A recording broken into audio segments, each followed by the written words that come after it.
Assalamu alaikum, everyone. This is an important message. Again, globally, whomsoever is concerned, you can take the benefit if you believe it is a beneficial message for all of you. If it is not, just ignore and apology for wasting your time actually. But since I thought it's a pretty important message, so why not to share? Because that's our ethical responsibility also as a human being. If we believe something is good and can be beneficial for others, why not to share?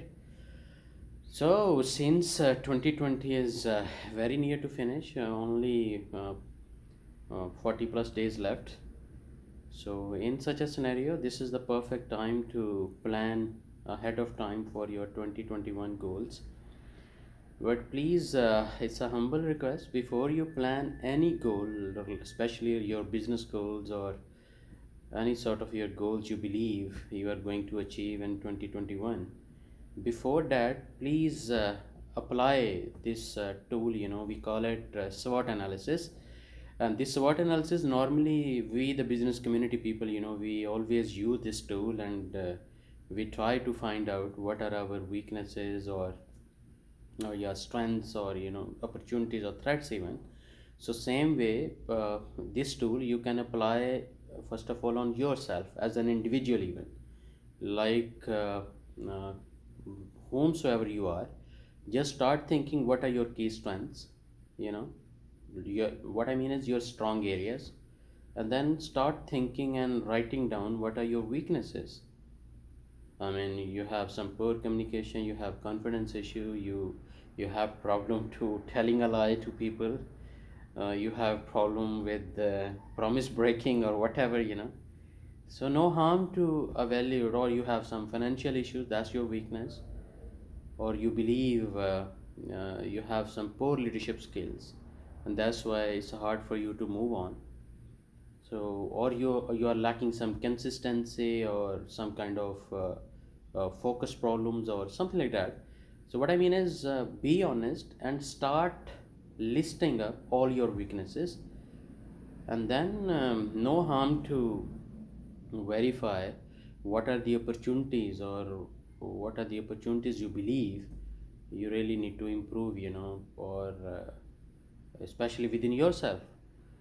And then, what are the key threats you have in your life? I mean, do you have some threats like you'll be always poor, or you are unable to plan anything, or you don't have any way to move on, or you believe the life is almost finished for you? So, what are your threats? I mean, you have economical threats that the economy is going down, or dollar is going up or down. What are your threats? So, list them up. Or you have threat that somebody else will take up your position, and uh, he'll eliminate you from that particular area or profession, or you have some sort of family threats, or you have some unforeseen enemies threats, whatever. So what I mean is, apply this SWOT analysis tool in your life as an individual. I'm not talking about business community people, because we always whenever we do business risk assessment, we use SWOT analysis tool, and then based on that we apply PDCA cycle. We, as per international standards, like plan to check it.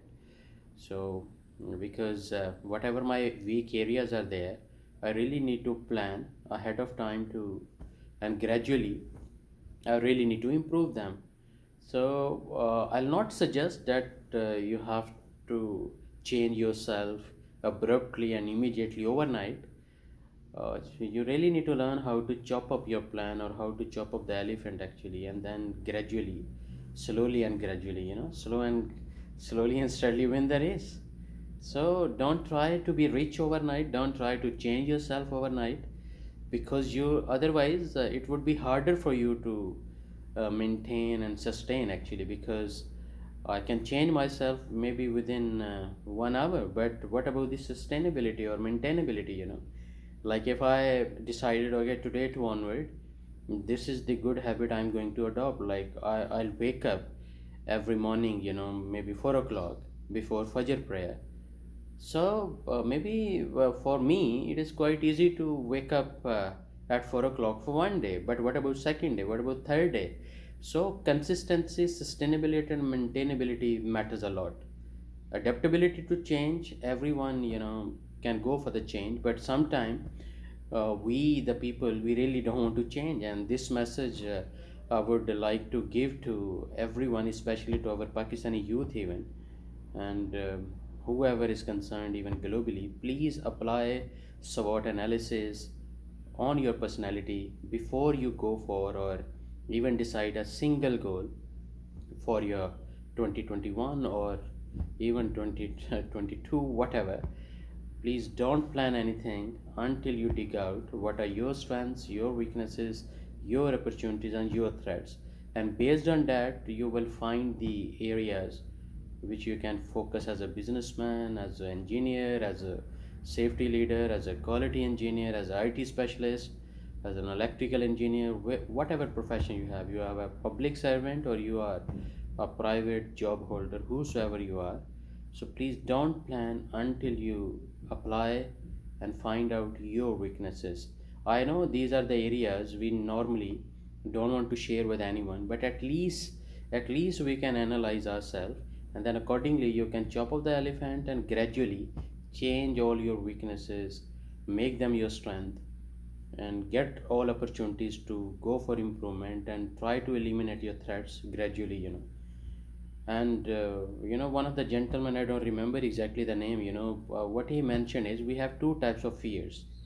One is perceived fear, which is 95%, and 5% we have genuine fear. So please stop living in a perceived fear environment. I mean, so be a little bit bold and fearless, because the fearless environment will make you confident and will give you more boost your energy. And all your plans of course required a lot of energy and passion to move on. Otherwise no planning is beneficial until you apply on it or until you follow your plans, right?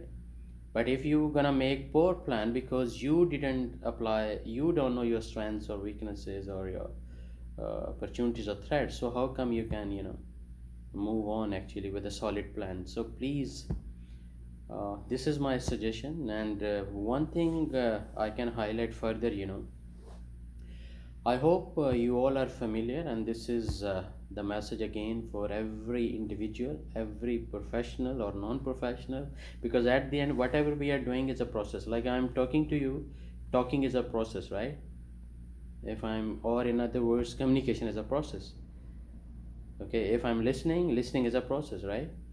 If I'm computing or data entry is a process. If I'm driving a car, driving is a process, right?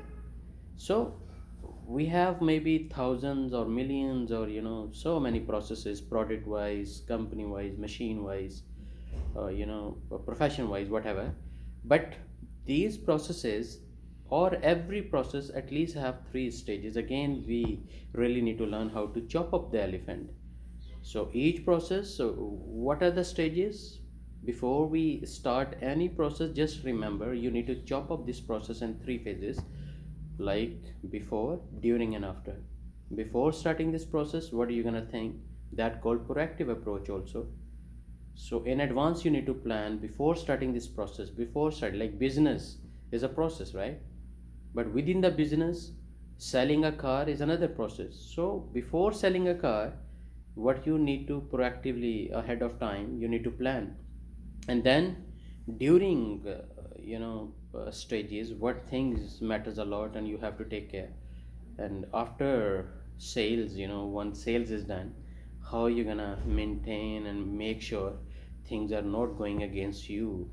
So every process in the world, you really need to learn to chop up in three different phases: before, during, and after. Like let me give you an example of our safe, especially for our safety professionals. Before they start any sort of activity, they really do risk assessment, or GSI or JHA, or so many studies are there. But that's again a proactive approach. Before something happens, before they even start the process, no harm to analyze what could be the risk, and how these risks can be bring at acceptable level, or we can minimize at some level, or what hazards can be there, or which hazards are quite possible to eliminate, or which hazards we have to uh, analyze with risk assessment or risk analysis to make sure some of the red areas we can still minimize them and bring them at acceptable level, right? So what I mean is, this before process is very much important, because that's called input also. I mean, if I want to travel, suppose from Saudi Arabia to America, or from America to Germany, so traveling is a process, right? So I really need to plan, before traveling, starting my traveling process, what things matters a lot, and I need to plan. And during the travel, what things I have to take care, right? And after the travel, what would be my plan further? So please, every process in the world, wherever, whatever job you are doing, chop up the elephant, chop up your processes in three phases: before, during, and after. And whichever stage you believe, or probably, like, if you don't understand the process, uh, ahead of time or proactively, surely your input will not lead that process in a better efficiency, right? And more chance of incident, accident, or poor quality, or productivity, or maybe maintenance issues, and so many things. So generally, I'm guiding to every individual. Either you are a teacher, you are a trainer, you are a professor, you are a auditor, you are a kind of engineer in any area, whosoever you are even prime minister. You really need to chop up, before, during, and after. Before implementing any law, what I need to do, and even before preparing any law, what I need to do, and during implementation, what things matters a lot, and after implementation, what things again I really need to be very much careful. So learn how to chop up the elephant in three phases, and that's called a better planning as well, right? So this is my suggestion, and I hope it will be beneficial. Maybe some of you, because everyone is expert nowadays. Knowledge is quite open. You can learn anything, but the experience what we are sharing with all of you, or my co-friends, who are working in the same field, like Qasem Ali Shah is there, and a lot of other speakers are there, like Kamran Siddiqui is there. So whatever they are sharing, basically they are sharing their life experience also, right? So don't expect that every individual will be writing a book based on their experience. Like if I talk to you, you have plenty of experience, socially, professionally, um, in different communities. So, but have you written any book? Might be you have achieved so many things, but your experience is only lying with you, and you are not sharing this experience maybe with no one actually, except your kids, or except your relatives actually, or maybe the friend pool, right? But in general community, what I mean is, everyone is unique, everyone is expert in his own area, and normally these people, they don't write. Every individual can't write a book, right?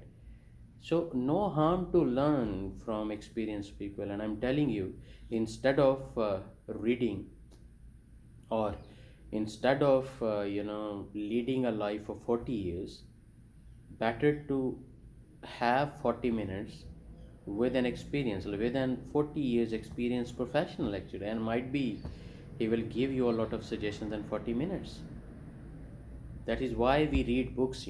Like if I write my book, maybe this book will be unique enough because I have certain life experiences, and I'll share in my book, and maybe in future you can avoid from all the mistakes what I committed or I did, or maybe some of the plans which didn't work, maybe you can avoid, and maybe I can share some success stories which you can follow also, right? What I mean is, this experience, mm, you will not find until I speak, until I write, and until you read also. You will not get anything, right? That is why reading book or listening to the professionals or experienced professionals is always beneficial for all of you. And since unemployment rate everywhere is there globally, now the companies are looking for right person for the right job, the skillful with good attitude, and the people who are fast learners actually, because now is an era of knowledgeable employees, not manual, so please never stop your learning and be adaptable to the new changes. You have to learn how to change, like new technology is coming. Oh, we have artificial intelligence, we have robotic technologies, we have emotional intelligence, in other words. We have plenty of skills like critical thinking, or mm, plenty of other soft skills, data scientists even. So no harm to learn digital marketing as well. What I mean is, don't stop your learning actually. I mean, if you're not a continual learner, it's a big gap within your personality. So please avoid it. This is again humble request, because as a human being, we have to support each other. We have to learn from each other, and this is what I thought. That is why I started sharing small videos. But this video is again little bit lengthy, but I'm sure it will give you benefit. Thank you very much. Take care of yourself, and I hope you will be more and more successful. And don't listen to everyone, but listen to your heart for sure, and understand. If you don't want to understand anything, at least try to understand your passion. Where is your passion lying in? What exactly you are made for? What you really need to do in your life? So try, understand, spend some time with yourself, then see the result inshallah. Okay, good luck. Thank you very much. Take care of yourself.